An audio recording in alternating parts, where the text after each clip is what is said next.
अस्सलाम वालेकुम दोस्तों, हमने इब्राहीम अलैहिस्सलाम के ऊपर 2 वीडियो बनाई हुई है। आप वो हमारे चैनल में जाके देख सकते हैं। ये हमारी हज़रत इब्राहीम अलैहिस्सलाम के ऊपर तीसरी वीडियो है। जब हज़रत इब्राहीम अलैहिस्सलाम ने सब बुतों को मार गिराया तो सब लोगों ने आपस में मशवरा कर दिया कि हज़रत इब्राहीम अलैहिस्सलाम को आग में जला दिया जाए ताकि हमारी इन खुदाओं की इज्जत बाकी रह जाए। इस बात पर सब ने इत्तेफाक कर लिया।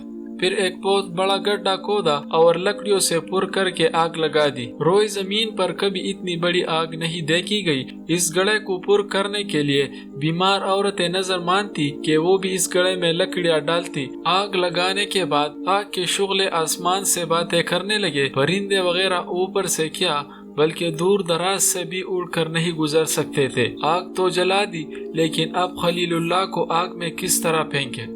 सब हैरान और परेशान हो गए। आखिर एक पारसी आराबी जिसका नाम हिरजन था, इसने मशवरा दिया कि एक मंजनीक तैयार करा दी जाए और इसमें खलीलुल्लाह को बिठाकर झूला देकर फेंक दिया जाए। चुनांचे ऐसा ही किया गया। मरवी है कि इस हिरजन को इसी वक्त परवरदिगार जल्ल शानहू ने जमीन में दंसाया, जो जमीन में कयामत तक दंसता रहेगा। जिस वक्त अल्लाह ताला के खलीलुल्लाह को मंजनीक के जरिए इस आग के समंदर में फेंकने लगे तो सब आसमान के फरिश्ते बल्कि जमीन व आसमान और सब इनमें रहने वाली मखलूक चीख उठी, या रब आपके खलील पर क्या गुजर रही है। हक़ ताला ने सबको फरमाया कि तुम सब इब्राहीम की मदद करो।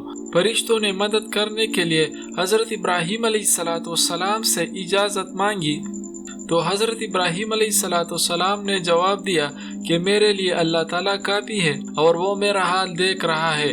जिब्राईल अमीन ने अर्ज़ की कि आपको मेरी मदद की ज़रूरत है तो मैं अंजाम दूँ। हज़रत इब्राहीम अलैहिस्सलाम ने जवाब दिया कि हाजत तो है मगर आपसे नहीं, अल्लाह ताला से है। तो परवरदिगार जल्ल शानहू ने बराह रास्त आग ही को हुक्म दिया। हज़रत कतादा रहमतुल्लाह ताला अलैह फरमाते हैं कि जिस दिन वो आग तेज हुई तो जानवर भी इस आग को बुझाने के लिए निकले और कोशिश करते रहे सिवाय गिरगिट के। जब हज़रत इब्राहीम अलैहिस्सलाम को आग में डाला तो इस वक्त एक काफिर बादशाह तमाशा देख रहा था। इस आग से एक चिंगारी उड़कर इसके अंगूठे पर पड़ी और वो वही खड़े खड़े सबके सामने ऐसा जला कि जैसी रुई जलती है। जिस वक्त हज़रत इब्राहीम अलैहिस्सलाम को इस आग में डाला तो उनके मुंह मुबारक से निकला, हस्बी अल्लाह व निअमल वकील, यानी काफी है मेरे लिए अल्लाह और वो अच्छा कारसाज है। बहरहाल जब हज़रत इब्राहीम अलैहिस्सलाम को आग में डाला तो परवरदिगार जल्ल शानहू ने बराह रास्त आग को हुक्म दिया, या नारु कूनी बरदौ व सलाम अला इब्राहीमा, ए आग हो जा ठंडी और सलामती वाली इब्राहीम अलैहिस्सलाम पर। इस वक्त हज़रत इब्राहीम अलैहिस्सलाम ने फरमाया, इलाही तो आसमानों में अकेला माबूद है और तौहीद के साथ तेरा आबिद जमीन पर सिर्फ मैं ही हूँ। इस वक्त जिब्राहील अलैहिस्सलाम आपके सामने आसमान और जमीन के दरमियान ज़ाहिर हुए और दारोगा बारिश वाला फरिश्ता भी खान लगाए हुए खड़ा था कि मुझे हुक्म हो तो मैं बारिश बरसा कर आग को ठंडी कर दूं। लेकिन परवरदिगार जल्ल शानहू की तरफ से बराह रास्त आग ही को हुक्म पहुंचा। कहते हैं कि इस वक्त हज़रत इब्राहीम अलैहिस्सलाम की उम्र 16 साल थी। हज़रत काब अहबार रहमतुल्लाह ताला अलैह कहते हैं कि इस दिन दुनिया भर की आग ठंडी हो गई थी। इस दिन आग से कोई भी पैदा न उठा सका। हज़रत इब्राहीम अलैहिस्सलाम को जिस झोले में बिठा कर फेंका था वो रस्सियाँ वगैरह तो आग ने जला दी, लेकिन हज़रत इब्राहीम अलैहिस्सलाम के एक रोंगटे को भी आग न पहुँची। आप अलैहिस्सलाम 40 या 50 दिन आग में रहे और फरमाते थे कि जितनी राहत और खुशी और सुरूर वहाँ हासिल था फिर कभी नहीं मिला। जब हज़रत इब्राहीम अलैहिस्सलाम आग से सालिम निकले तो आपके वालिद ने कहा कि इब्राहीम अलैहिस्सलाम तेरा रब बहुत ही बड़ा और बुजुर्ग है।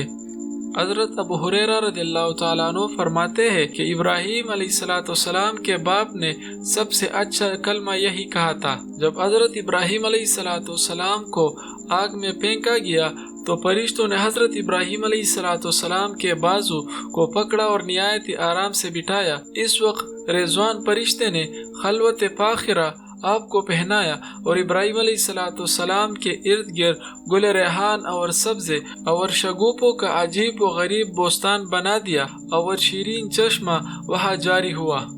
حضرت ابراہیم علیہ السلام پر پروردگار جل شانہ کا فضل کمال ہوا۔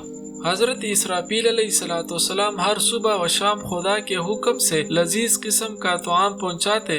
کمال و خوشی بیغمی کا وقت گزرتا۔ 7 روز کے بعد نمرود نے سمجھا کہ آگ بجھی ہوگی۔ اونچے محل پر چڑھ کر روزانہ نمرود دیکھتا تھا اور ابراہیم علیہ السلام کے زندہ رہنے سے خوف کرتا تھا کہ اگر یہ اپنے خدا کی مدد سے زندہ نکلا تو مجھ پر اور ملک پر آفت آ پڑے گی، اور کبھی اپنے دل کا یہ ڈر اپنے ساتھیوں سے بیان کرتا تو وہ تسلی دیتے کہ آگ میں اگر سنگ خارا بھی ڈال دیا جائے تو وہ بھی پگھل جائے گا۔ ایک دن نمرود نے بڑے غور سے اپنے محل سے دیکھا کہ ابراہیم علیہ السلام کے ارد گرد سب گلستان ہے اور چشمہ شیرین جاری ہے۔ نمرود نہایت حیران ہوا اور پریشانی سے سرگردان ہوا اور کہا، اے ابراہیم علیہ السلام، تجھ پر ایسی جان گزار آگ کو کس نے گلزار کیا؟ ابراہیم علیہ السلام نے جواب دیا، میرے پروردگار کا یہ ادنی آثار ہے۔ نمرود نے پھر کہا، جس کی قدرت کا یہ ادنی آثار ہے، بالحقیقت وہ بہت بڑا پروردگار ہے۔ 40 یا 50 دن حضرت ابراہیم علیہ السلام اس گلزار میں رہے۔ فرماتے کہ ایسا خوشی کا وقت ساری زندگی بھر نہ ملا۔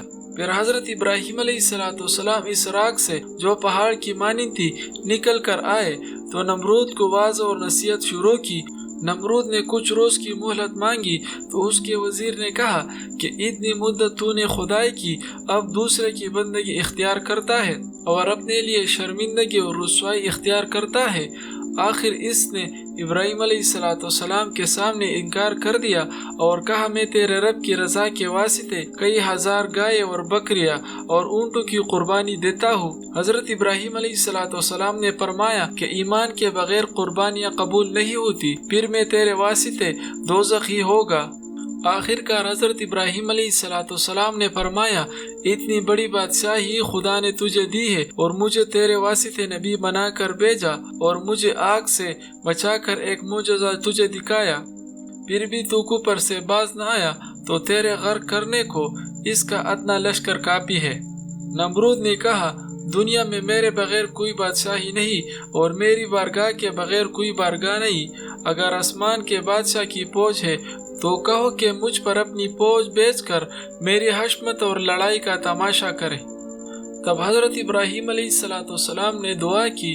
دعا کے بعد حضرت جبرائیل علیہ السلام آئے اور کہا کہ نمرود سے کہہ دو کہ ہماری فوج آ رہی ہے، تم تیاری کرو۔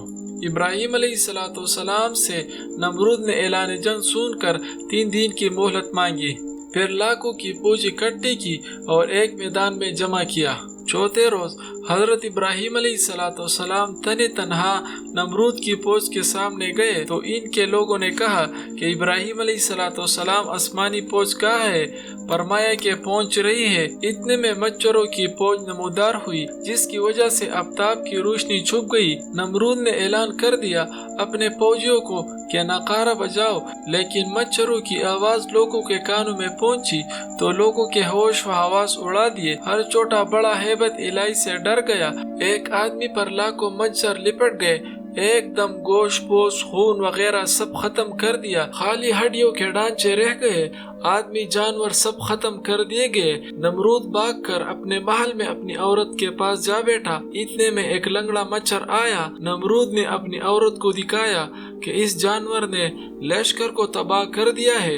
وہ مچھر اس کے ناک میں گھس گیا اور دماغ کو چاٹنا شروع کر دیا۔ نمرود ہتھوڑوں سے سر کو مارتا اور دیواروں سے سر کو ٹکراتا۔ 40 دن کے بعد اسی عذاب میں جہنم رسید ہو گیا۔